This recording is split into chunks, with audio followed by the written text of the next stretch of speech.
네, 여러분 안녕하십니까. 뉴스 빅5 시작하겠습니다. 오늘 함께 하실 세 분 먼저 소개해드리겠습니다. 최은미 기자, 최진봉 성공회대 교수, 안찬일 소장 나오셨습니다. 어서 오십시오. 오늘도요, 미북 정상회담 관련 소식으로 시작하겠습니다.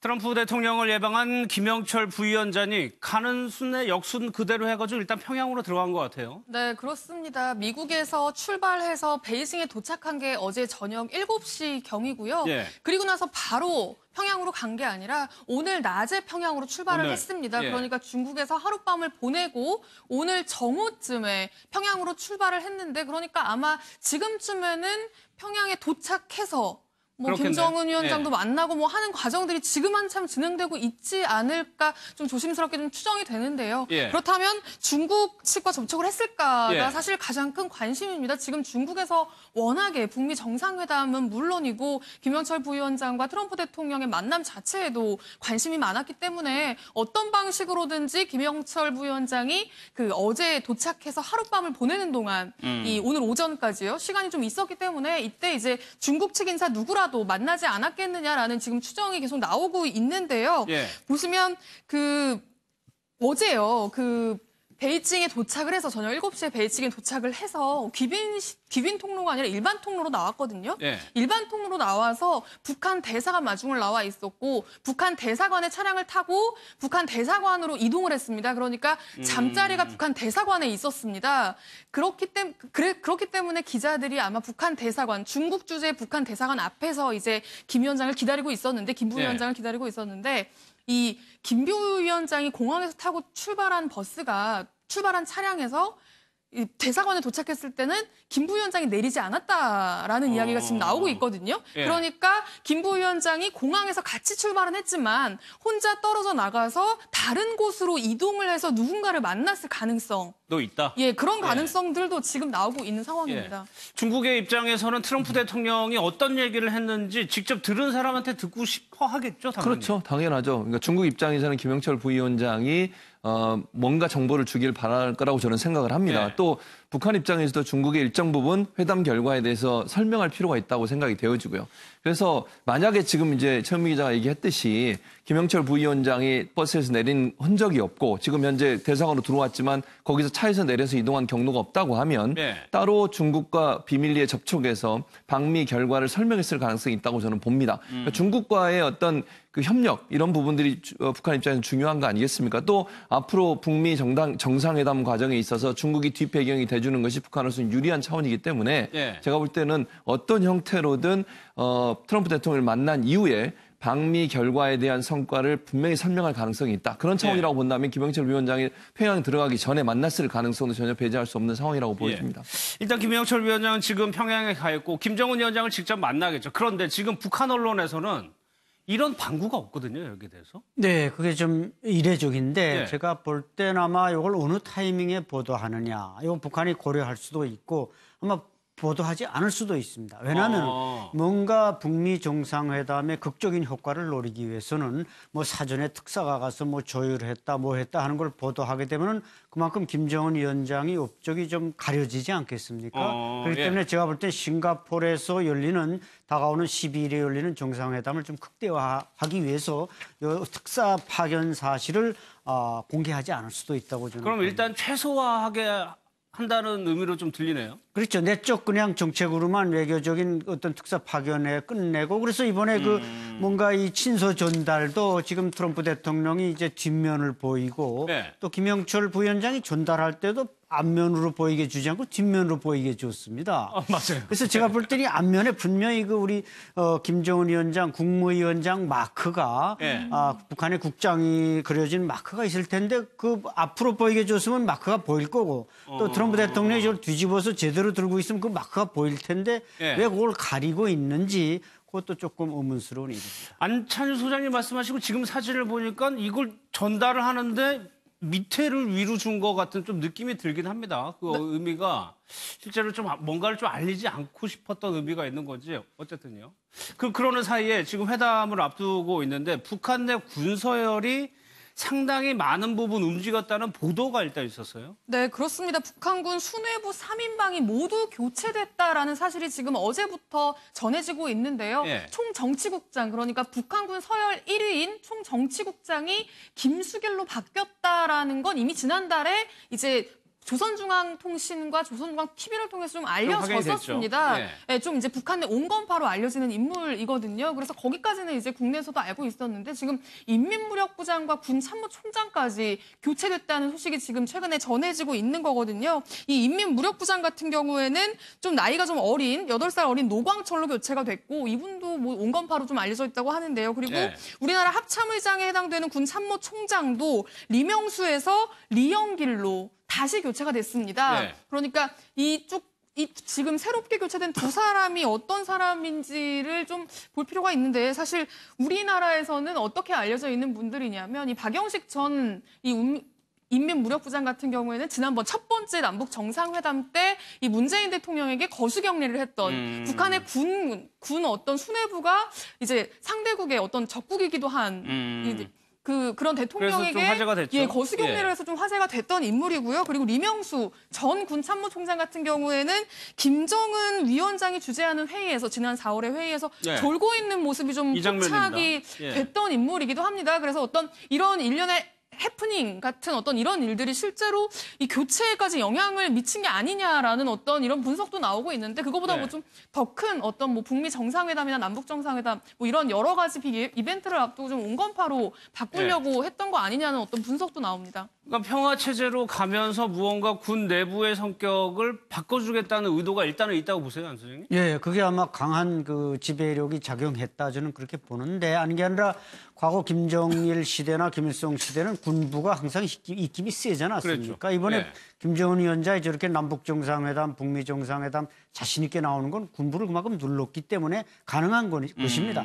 그럼에도 불구하고 이제 이명수 총참모장이나 박용식 무력상은 이제 과거 인물로서 지금도 뭔가 약간 그 김정은이 어떤 평화 드라이브에 좀 의견이 있을 수 있습니다. 그랬더니 이번에 이제 과감하게 이제 최 기자님 얘기하신 대로 과감하게 바꿨고 또한 이제 이영길 총참모장 같은 경우는 원래 총참모장 하다가 뭔가 그랬죠. 그 부정 사건에 밀려났다가 이제 다시 지금 롤백한 격이지만은 좀 뭔가 이게 그 이명수라든지 저런 구세대를 밀어내고 신세대를 밀어놓고 그다음에 또 이제 김정은 위원장이 또 북미 정상회담을 위해서 평양을 장기간 비워야 되는 시간이 있지 않습니까? 그때 정말 군 통솔력이 있는 김수길 전 평양시당 위원장입니다만은 이런 사람에게 평양의 안전을 맡기고 떠나야 좀 마음이 놓인다. 이런 차원에서 아마 북한 역사상 저렇게 인민무력상 총참모장이 한꺼번에 바뀐 사례는 거의 없습니다. 이렇게 단시일 내에 한꺼번에 바뀐 적은 전혀 없습니다. 그러니까 말씀하신 대로 미북 정상회담이 열리면 김정은은 자리를 평양을 상당 시간 좀 비워야 되니까 그것도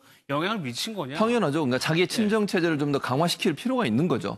군이 지금 현재 만약에 뭐 그럴 가능성은 낮지만 북한에서 만약에 김정은이 자리를 비운 사이에 쿠데타가 일어난다고 하면 누가 하겠습니까? 군이 할 수밖에 없는 거잖아요. 민간인 할 수 없는 거고. 그렇다고 하면 군을 잘 관리하는 것은 그만큼 중요하다고 볼 수밖에 없는 것이고 그런 차원에서 본다고 하면 북미 회담이 열리는 기간 동안에 평양이나 아니면 북한의 일정 부분 군부를 장악할 수 있는 그런 인사를 내세울 필요가 있고 그 인사는 결국 김정은의 측근이 돼야 될 가능성이 있지 않겠습니까? 그런 차원에서 본다고 하면 세대 교체의 의미도 있지만 또 하나로서는 북미 정상회담 기간 동안 군부를 완전히 장악해서 다른 어떤 소요가 일어나지 않도록 단도리를 친다 이런 표현이 맞을 것 같고요. 두 번째는 이제 아까도 안철수 소장도 말씀하셨지만 기본적으로 이 원로들, 군 원로들 같은 경우에는 미국과의 관계 개선에서 부정적인 생각을 갖고 있는 사람들이 많아요. 특히 지금 비핵화를 하게 되면 핵이나 아니면 미사일들을 다 반출해야 되는 상황 아니겠습니까? 거기에 대한 군부의 반발이 있을 수 있는데 그런 군부의 반발을 일정 부분 좀 해소하는 차원에서도 원로들, 군 원로들을 일단 이선으로 후퇴시키고 본인의 친정체를 좀 더 강화해서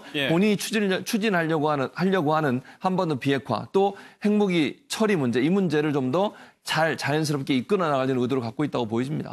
통일부에서는 만약에 맞다면 굉장히 이례적인 일이다라고 논평을 냈습니다.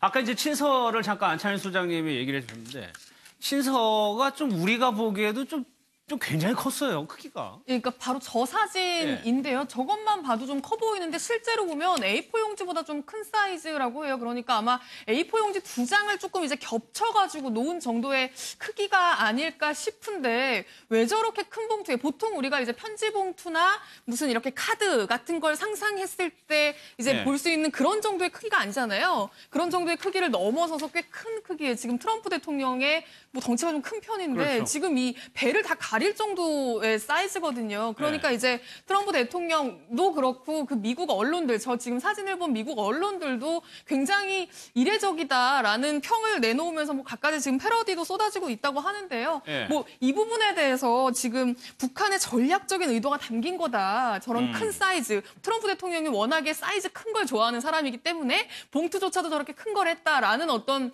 그런 이야기도 있고 한편에서는 최고 존엄인 김정은 위원장이 쓴 친서를 차마 접을 수가 없어서 네. 저렇게 큰 봉투를 마련을 한 거다라는 이야기도 나오고 좀 의견은 분분합니다. 그런데 네. 지금 보시는 게 이제 그 패러디한 사진들이에요. 미국 언론과 미국 네티즌들이 지금 패러디를 하고 있는데 예. 첫 번째 사진 보시면 진짜 크거든요. 저 봉투가. 근데 저거를 이제 패러디를 해서 저렇게 예. 큰 봉투로 만들어서 저렇게 이제 자기들이 그러니까 우스개 어떤 웃음거리로 그렇죠. 지금 트럼프 대통령의 손은 또 굉장히 작게 또 해놨어요. 네, 그렇습니다. 저렇게 이제 현지에서 굉장히 좋은 개그 소재가 되고 있다고도 하는데요. 그런 어떤 여러 가지 패러디까지 나오면서 저 친서 전달을 두고도 굉장히 이제 미국 내부에서 관심을 많이 갖고 있는 그런 상황입니다. 이 사진이 이 뒷면을 보여줬다는 거에서 앞면에 뭐가 있었느냐에 대해서 약간 패러디를 한 것 같은데 저희가 안철수 선생님, 김정은 위원장의 친서를 봤어요. 김여정 위원장이 들고 와서 문재인 대통령에 전해둔 파란색 그걸 봤었거든요. 그때하고는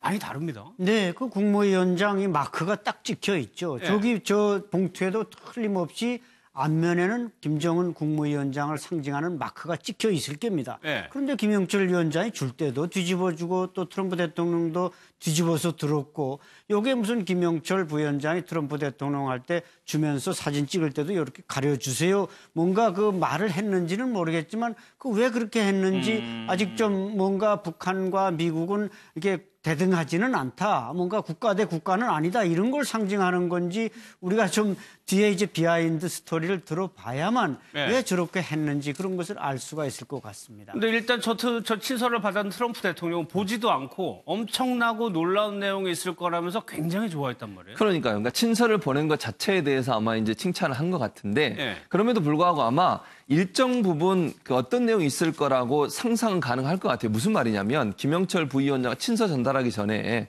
김영철 부위원장과 폼페이오 장관이 회담을 했잖아요. 예. 회담의 내용에서 나온 결과들을 분명히 트럼프 대통령이 보고했지 않겠습니까? 사전에 내용을 좀 알고 그렇죠. 있을 수 그러면 저 친서에 어떤 내용이 있을지가 어느 정도 상상이 되는 거예요. 그러니까 실제 보지 않더라도 실제 친서에는 이러이러한 내용이 있겠구나. 그러면서 아주 기쁘고 큰 일이 들어있을 거라고 얘기했던 것은 결국 성과, 그러니까 예를 들면 폼페이오 장관과 김영철 부위원장 사이의 대화가 잘 풀어졌고 네. 그것으로 한반도 비핵화라고 하는 큰 틀에서의 합의는 이루어내는데 문제가 없을 것이라고 하는 확신이 들었기 때문에 그런 얘기를 했다고 저는 봐요. 그러니까 결국 친서의 내용을 직접 보지 않더라도 두 사람의 회담 내용을 보고받고 그 보고의 내용을 근거로 해서 어떤 내용이 있었을 거는 어느 정도 짐작을 한 것이고 네. 거기에서 긍정적인 평가를 한 게 아닌가 이런 생각이 듭니다. 그럼 안 소장님께서 보시기에는 트럼프 대통령이 왜 크기에 집착을 한다라고 해가지고 일부러 거기에 맞춤형으로 전달을 해서 선전전에 굉장히 효과를 거뒀다라는 분석에 대해서는 어떻게 생각하세요?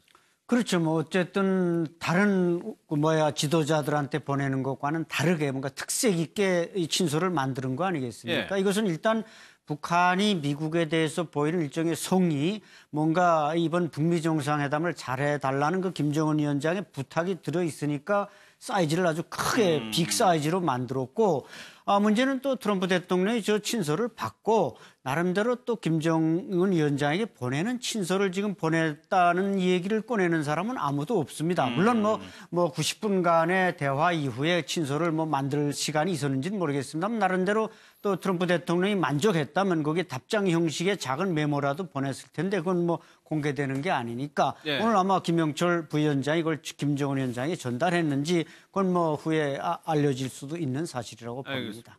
싱가포르로 가보겠습니다. 이제 김정은 위원장이 묵을 곳이 대략적으로 좀 윤곽을 드러냈는지 하루 반값 얘기도 좀 나오고 있단 말이에요. 네, 그렇습니다. 싱가포르 플러튼 호텔에서 김정은 위원장이 묵을 것이다라는 네. 게 이제 현지에서 지금 가장 유력해지고 있는데요. 아마 김정은 위원장이 묵게 될 그 특별 귀빈실에 투숙비가 하루 투숙하는데 거의 600만 원이 넘는다고 합니다. 우리 돈으로 하면. 그런데 뭐 김정은 위원장만 묵으면 끝나는 게 아니라 수행원도 있고 경호원도 있고 굉장히 많겠죠. 그렇죠. 북한에서 뭐 꽤 많은 인원이 아마 수십 명에서 수백 명에 달하는 인원들이 함께 가게 될 텐데 그 많은 인원들이 체류하기 위해서는 또 체류 비용이 만만치 않거든요. 예. 그 북한에서 우리나라 그 지난 2월에 평창올림픽에 왔을 때만 해도 그때도 이제 IOC에서 숙박료를 내줬는데 그때 이제 우리나라에서도 응원단이랑 예술단 숙박비를 우리나라에서 냈거든요. 그렇죠. 그때 예. 그 비용만 한 260만 달러 정도가 들었습니다. 그러니까 적지 않은 비용이 들어갈 30억. 텐데, 예, 네. 그렇습니다. 그 비용을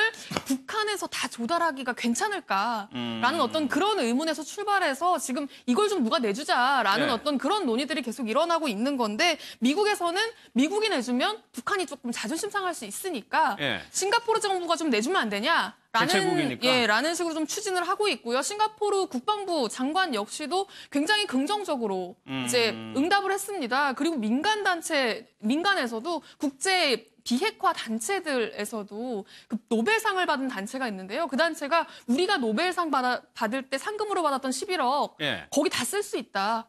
이게 비핵화를 위해서 굉장히 국제사회에 의미 있는 이벤트이기 때문에 우리가 이 상금, 11억 받은 상금 다 여기 쓸 수 있다라는 뭐 의사까지 밝히고 있는 상황이라고 합니다. 그런데 네.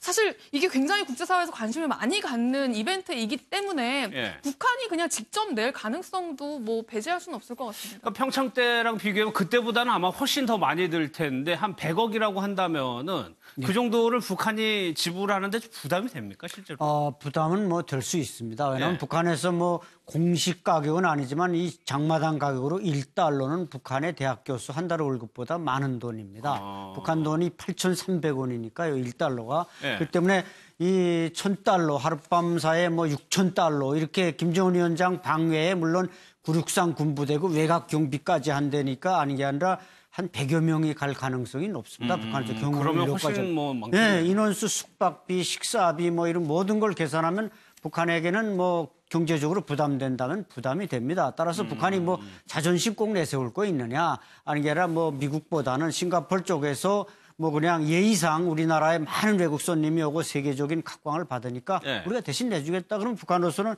뭐 오케이 하지 거기에 대해서 뭐 우리가 낼래 하고 자존심을 굳이 세울 필요는 없다고 봅니다. 내준다고 하면 뭐 굳이 막지는 않을 예, 것이다. 예, 알겠습니다. 지금 여러 가지 좀 협상을 하고 있는데 폴리티코라고 최진봉 교수님, 미국의 예. 전문 정치 매체인데 그렇죠. 이렇게 디테일한 것까지 협상을 하는지 몰랐어요. 근데 아마 이제 디테일한 것 협상을 할 수밖에 없는 게 사실은 네. 정상이 만나는 것이고 정상이 만나게 되면 각국에서는 본인들의 정상이 좀 더 돋보이게 보이게 하는 것이 목적 아니겠습니까? 그런 차원에서 본다고 하면 경호, 그다음에 메뉴도 당연히 들어갈 수밖에 없죠. 메뉴라고 하는 것은 각 정상들의 선호도가 있지 않겠습니까? 네. 또 하나는 이제 메뉴가 보여주는 어떤 의미가 있어요. 예를 들면 너무 두 정상이 한쪽에 치우친 메뉴를 선택. 예를 들면 뭐 스테이크를 먹는다거나 햄버거를 먹는다 이렇게 되면 미국의 이미지가 더 강하게 보이는 거잖아요. 네. 그러다 보니까 결국 메뉴도 중립적인 성향. 예를 들면 양국이 다 같이 먹는 음식들 이런 메뉴들을 주로 선택하는 경우가 많습니다. 예를 들면 뭐 그냥 밥, 쌀 같은 경우는 미국에서도 쌀로 밥을 지어서 먹는 경우가 많이 있거든요. 그래서 네. 그런 메뉴 아니면 소고기 같은 경우 그냥 스테이크가 아닌 이런 형태의 메뉴들은 사실 북한이나 미국이나 다 공통으로 먹는 메뉴들이기 때문에 그런 메뉴로 짤 가능성이 있죠. 왜냐하면 어느 한쪽이 치우치게 하는 순간 그 자체가 또 논란이 될 수도 있고 언론의 입방아에 오르내릴 수도 있잖아요. 경호 문제 같은 경우는 각국의 경호를 또 자기 정상들은 자기 나라 경호원들이 또 경호를 하다 보니까 예. 거기에 대한 프로토콜도 반드시 필요하죠. 그러니까 충돌하거나 접촉하거나 이런 문제가 생기면 안 되는 것이기 때문에 그렇고요. 스킨십 문제도 상당히 중요하다고 봐요. 왜냐하면 이게 서로 연구를 할 거라고 저는 보거든요. 예를 들면 트럼프 대통령의 스타일로 보면 사실 악수하면서 힘을 가하는 정도가 결국은 그 사람의 친밀도를 보여주는 것이라고 분석까지 되고 있는 상황 아니겠습니까? 예. 그럼 김정은을 만났을 때 과연 어떤 형태로 악수를 할까? 또 다른 손은 김정은의 어느 부분을 이렇게 터치를 할까? 이런 부분까지도 고려해야 될 것이고 키가 너무 다르기 때문에 예. 그것이 또 북한 입장에서는 부정적으로 보일 가능성도 있어서 그 사진을 어느 정도까지 허용할 거냐 찍는 거를 하는 문제도 보여줄 수도 있고 실제로 클린턴 대통령 있지 않습니까? 빌 클린턴 대통령이 여기자들을 석방해 준다고 해서 대리로 북한을 간 적이 있었어요. 예. 그때도 가기 전에 미리 약속하고 갔던 게 뭐냐면 클린턴 대통령이 가능한 한 웃는 모습을 보이지 않는다.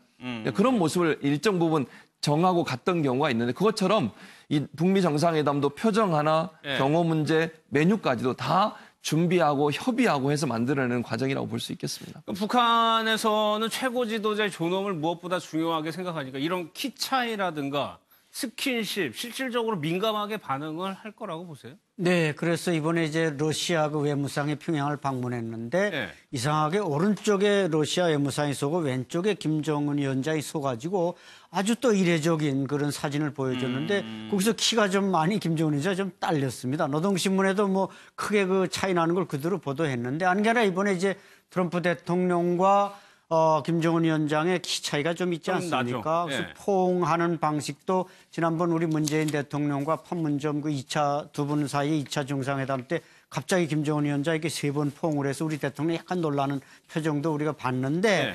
과연 그런 또 포즈를 그러니까 정상회담 전엔 그러지 않겠지만 끝나고 나서 김정은 위원장이 또 트럼프 대통령을 포옹하는 뭔가 그 결과가 좋아가지고 말입니다. 그런 게 나올지 모르겠습니다만은 어쨌든 북한으로서는 그걸 촬영하고 이런데 상당히 그 언론 보도진들이 신경을 많이 쓸 것입니다. 알겠습니다.